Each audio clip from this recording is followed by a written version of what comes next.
good afternoon to all of you madam people. Samahan niyo nga akong i-voice over itong pag-video ko kay Shoto niyo. Akong ganap today kaya si Shoto niyo munang makikita niyo ngayon. Araw na kasi akong stuck at wala akong upload sa inyo at wala nga akong update sa inyo. Nung nakaraang araw pa nga itong video na to. Alang to i-voice over kasi wala nga kaming ganap ni vlogger girl niyo dahil nga sumakit nga yung ulo ko. Inaatake na naman nga ako ng aking sakit. Na itatanong mga kalamon at kapatay guto, may sakit nga ako kapag inaatake ako kang sakit ng ulo ko. 2 araw, 3 araw nga yan. Inom naman ako ng Biogesic mga guys, kaso hindi talaga siya madala sa Biogesic. Kaya naubos kasi yung gamot ko na 50 nami, kaya hindi pa ako nakakabili, gano'n. Hindi na nga ako ng melatonin pero hindi pa nga siya dumarating. Nga ako sa alaga kong pambili ng 100, kaya yan hanggang ngayon wala pa nga yung in-order ko sa TikTok na melatonin para makatulog nga si kalamon nyo. Kaya pagpasensyahan nyo muna ito mga guys. Ito muna yung ganap ko today. Si Shoto nyo muna makikita at si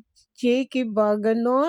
Mga guys, at nahahanga ako ngayon. Mag-voice over nga tayo for today's video. Tamang dila-dila nga dito si Shoto nyo. Siguro ni Shoto nyo, bakit ako na naman ang kinuha mong artista? 2 nga sila dyan ni Jakey nyo. Araw pa nga itong video na to, ngayon ko lang to inedit kasi nga wala nga akong ganap talaga sa inyo guys. Hindi ko na alam kung ano i-content ko sa inyo. Nahiya na nga ako sa inyo mga guys. Hindi dito sa loob ng bahay, kung hindi yung mga aso, kung hindi yung maglakad-lakad, o kung hindi yung sa garden, kung hindi yung doon sa edge. Kaya ayun, na yung ganap ko today. Sorry na nga mga guys, hintay-hintay lang kayo sa traveler ni kalamon nyo. Marami tayong mapupuntahan, marami kayong makikita na ibang ako talaga mga guys, dahil habang nag-voice over nga ako, kumikirot talaga yung ulo ko mga guys. Tapos, nung isang araw guys, nasuka ako, nung umpisang nagtabi-tabi po sa kumakain dyan ha. Nasuka ako, nahilo, asin,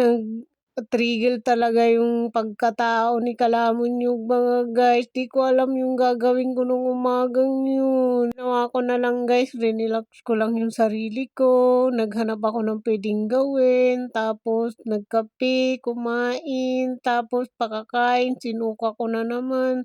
Ganun ang buhay ko guys pag inaatake ako ng sakit ng ulo ko. Ngayon guys, naisuka ko naman siya. Guminhawa naman yung pakiramdam ko kaya nakapagwalis ako sa labas. Tapos ayun, hanggang sa naging okay naman siya. Pero hanggang ngayon guys, nandito pa rin yung sakit ng ulo ko dahil 2 araw na nga ako mga guys na walang tulog. Super sakit na talaga yung ulo ko. Ito na nga tayo dito sa picture taking namin ni ate nung nakaraang araw din to mga guys. Sorry na nga sa inyo mga guys. Iyang-iya talaga si kalamon yun dahil wala nga akong ganap sa inyo. Sorry talaga guys. Humihingi ako ng pasensya sa inyo. Kaya kailangan ko talagang mag-traveler para sa inyo mga guys. Kaya hintay-hintay lang kayo dyan. Ilang araw na lang. Ilang days na lang mga kalamon. So yun lang guys. Thank you so much watching. See you sa next vlog mga kalamon at kapatay gutom. Good afternoon to all of you guys. Bye!